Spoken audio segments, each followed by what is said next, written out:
Every 4 years, the entire planet stops. Wars have been paused for it. A single kick of a ball has made grown adults weep like children in front of millions of people, and somehow that's completely normal. We're talking about the FIFA World Cup, the biggest sporting event in human history. But here's the thing nobody really talks about. This tournament almost didn't exist, and the road from a tiny stadium in Uruguay to a 48-team mega event stretching across 3 countries in 2026. That story is absolutely wild. Let's break down 96 years of football history in the next few minutes. Fast, clean, no fluff. Before the World Cup existed, international football was basically organized chaos. Jules Rimet changed that. He was the FIFA president who decided the world needed an official tournament to crown a world champion. The first ever World Cup was held in Uruguay in 1930 because they'd won football gold at 2 straight Olympics and had just built a brand new 100,000-seat stadium. Also, they offered to pay everyone's travel costs. When you're hosting a global tournament and money talks, apparently, Uruguay shouts the loudest. 13 teams showed up, no qualifying. FIFA literally just invited countries and hoped they'd come. Several top European nations didn't bother making the trip. The journey by boat took 2 weeks. Uruguay won it on home soil, in front of their own fans, against Argentina, a 4-2 final that triggered riots across the River Plate in both countries. Italy hosted the next 2 World Cups, and by hosted, I mean Mussolini turned them into political theater. He reportedly told the Italian team that winning was not optional. You know the type. Italy won in 1934. They won again in 1938. Coincidence? Probably not entirely. But the actual football was serious. Players like Giuseppe Meazza were genuinely world-class. Brazil started showing up with style. Hungary was terrifying in attack. The game was evolving fast. Then 1942 and 1946 were cancelled.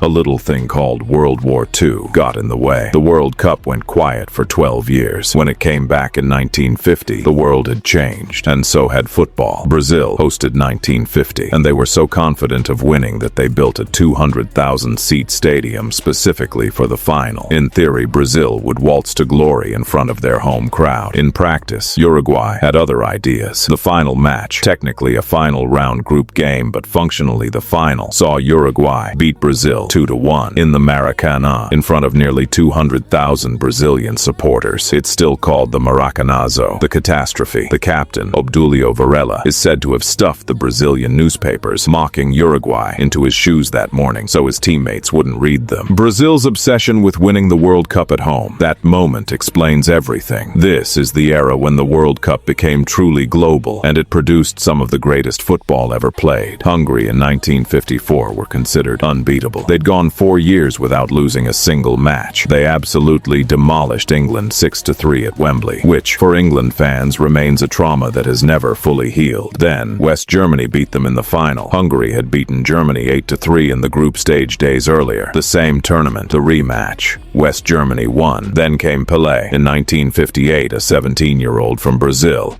showed up in Sweden and rewrote what was possible. He scored 6 goals. He wept with joy at the final whistle. The world had never seen anything like him. Brazil won again in 1962. England won in 1966 on home soil in controversial fashion with a goal that may or may not have crossed the line. Brazil with Pelé, Jairzinho, Tostão, Rivellino, the team that wore yellow and played football like it was art. They beat Italy 4-1 in the final and were handed the Jules Rimet trophy permanently because winning 3 World Cups meant you kept it. In theory, that's the end of the story. In practice, someone stole the actual trophy from a display case in Brazil in 1983. It was melted down, never recovered. The 1970s and 80s brought new dynasties. Germany and Argentina and Italy traded dominance like they were passing a trophy around at a dinner party. West Germany won in 1974, the era of Franz Beckenbauer, Johan Cruyff's brilliant Netherlands side losing the final, and total football entering the vocabulary of anyone who took the game seriously. Argentina finally won in 1978 on home soil, under a military dictatorship that used the tournament as propaganda. Then 1986, Maradona. Diego Armando Maradona, the first goal scored with his hand, immediately called the Hand of God by Maradona himself, with absolutely zero remorse. He dribbled from inside his own half-past 5 England players and the goalkeeper to score what is mathematically the greatest goal ever scored in a World Cup. Argentina won the tournament. Maradona carried them. It remains the single greatest individual performance in World Cup history. Italy won in 1982 and 19 1990. Germany won in 1990. The tournament kept expanding from 16 teams to 24 in 1982, then 32 in 1998. USA hosted in 1994 and introduced penalty shootouts to a mainstream American audience who had absolutely no idea what was happening. France hosted 1998 and won it. Zinedine Zidane, arguably the most technically complete player of his generation, scoring twice in the final. South Korea reached the semi-finals in 2002. Senegal knocked out the reigning champions. Greece won the Euros, but that's another video. The old powers weren't invincible anymore. Spain's era began. They won in 2010, the first African-hosted World Cup, held in South Africa, playing a style of football called tiki-taka that was either hypnotically beautiful or the most boring thing you'd ever seen, depending entirely on whether you supported Spain. And then 2014, Brazil again, home soil, the Maracanazo again, 64 years after the Maracanazo. Brazil reached the semi-finals and faced Germany without their two best players. Neymar injured, captain Thiago Silva suspended. Germany scored 4 goals in 6 minutes. 4 in 6 minutes. Final score, 7-1. Brazil went home and processed what might be the single most traumatic sporting event in their national history. France won again in 2018. Kylian Mbappé, 19 years old, became only the second teenager after Pelé to score in a World Cup final. 2022 in Qatar was the first World Cup held in the Middle East. It was controversial before a ball was kicked. Morocco became the first African nation to reach the semi-finals. Saudi Arabia beat Argentina in the group stage. Japan knocked out Germany and Spain. And then the final, Argentina versus France. Mbappé scoring a hat-trick in the second half to level at 3-3. Lionel Messi, 35 years old, finally lifting the one trophy he'd never won. It was the greatest World Cup final ever played. Messi got his trophy. The world exhaled. For the first time ever, the 2026 World Cup will be played across 3 countries, and for the first time, 48 teams will compete instead of 32. Will Mbappé go one better than Messi? Will an African nation finally reach a final? Will a complete underdog come from nowhere and break the internet? Korea, Morocco, Senegal, Japan, they've already proved that logic wrong. From Jules Rimet's dream to a stolen trophy melted down in the night. From Pelé at 17 to Maradona's literal hand of God. From the Maracanazo to the Mineirazo. From Zidane to Mbappé. From 13 teams in Uruguay to 48 teams across a continent. If you want more deep dives like this, history, tactics, stories the mainstream always misses, subscribe. New video drops every day.